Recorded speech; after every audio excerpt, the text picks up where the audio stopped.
Ever wonder why some relationships slowly unravel, not with a dramatic explosion, but with a quiet fading? Two people who once couldn't stop smiling at each other now barely share a glance. The love hasn't necessarily died, but something else has quietly taken its place. Resentment, disconnection, confusion. Let's rewind to Mia and Daniel. When they first got together, friends described them as magnetic, always laughing, always in sync. But a few years in, they felt more like roommates than lovers. No one cheated. There were no explosive fights, just tension, silence, misunderstandings. They couldn't figure out what went wrong. The truth? They had fallen into 6 of the most common traps that sabotage even the most promising relationships, and they didn't even know it. So let's unravel those 6 quiet relationship killers that 90% of couples face, and more importantly, how to stop them before they erode your love. The first mistake is emotional unavailability, disguised as independence. There's a difference between being self-sufficient and being unreachable. A lot of us grew up with the message that needing someone is a weakness.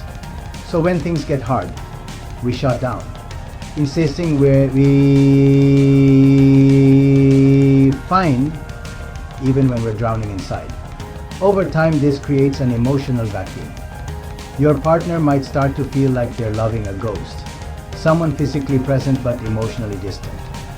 The solution isn't to overshare every thought. It's to let them in, bit by bit. Vulnerability isn't weakness. It's how we build trust.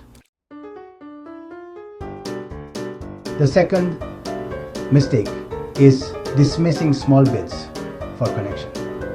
Dr. John Gottman calls them bids. Those everyday moments when your partner is reaching out. A sigh that invites what's wrong? A meme shared in the middle of your workday. A brush of the hand that lingers, waiting for a response. When we constantly miss these bids, it sends the message, I'm not available to you. And that quiet rejection, repeated enough times, builds walls. Instead, look for those micro moments. Respond. Turn toward, even if only with a smile. That's where intimacy lives. Not in grand gestures, but in the quiet in between. The third mistake, weaponizing silence. Not just the classic silent treatment, but those subtle withdrawals after an argument. You're not yelling, but you're withholding warmth. You're punishing with your absence, your indifference. It's a form of emotional manipulation most people don't realize they're doing. And it's incredibly destructive. Healthy conflict doesn't avoid discomfort. It leans in with curiosity, with presence. Silence should be used for reflection, not revenge. The fourth mistake is expecting mind reading. This one's more common than you think. You think your partner should know what's wrong. They should know why you're upset. But they don't. Not because they don't care, but because they're not psychic.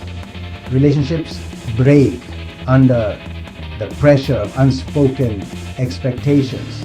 We assume that because someone loves us, they should automatically know what we need. But clarity is kindness. Instead of, you should have known, try, this is what I needed. That one shift turns a misunderstanding into a moment of understanding. Here is one that hides in plain sight, using truth as a weapon. Brutal honesty is often praised in our culture, I'm just being real, we say. But truth without compassion is cruelty. There's a difference between honest communication and sharp-tongued criticism. Saying, "You always do this," in the middle of an argument doesn't foster growth. It creates shame. If your truth comes wrapped in judgment, your partner will stop listening and start defending. The goal of honesty isn't to win, it's to connect. And finally, let's talk about neglecting personal responsibility. It's the sixth and often the quietest mistake of all. Relationships are mirrors. They reflect not only your love, but also your wounds, your habits, your unfinished business. But it's tempting to point the finger outward instead of inward. You don't listen. You never initiate. What if instead we asked, why do I feel unheard? Have I made space to be heard, or have I just demanded it? Taking responsibility doesn't mean taking all the blame. It means owning your role, your reactions, your growth. When both partners do that, magic happens. Now, let's circle back to Mia and Daniel. They didn't end in heartbreak. When they began to see the patterns, really see them, they started doing the work. They replaced silence with honesty, criticism with curiosity, emotional distance with shared vulnerability. It wasn't overnight. It was awkward at first, but over time, the connection came back, deeper, more resilient, more real. So, if you recognize even one of these 6 habits in your own relationship, here's the good news. Awareness is powerful. Most relationships don't fail from lack of love. They fail from lack of skill. But skills can be learned. Patterns can be unlearned. And love, real, grounded, enduring love, can be rebuilt. Let me leave you with this. The strength of your relationship isn't defined by how perfect you are as a couple. It's defined by how willing you are to keep showing up, to keep growing, and to keep choosing each other, especially when it's uncomfortable.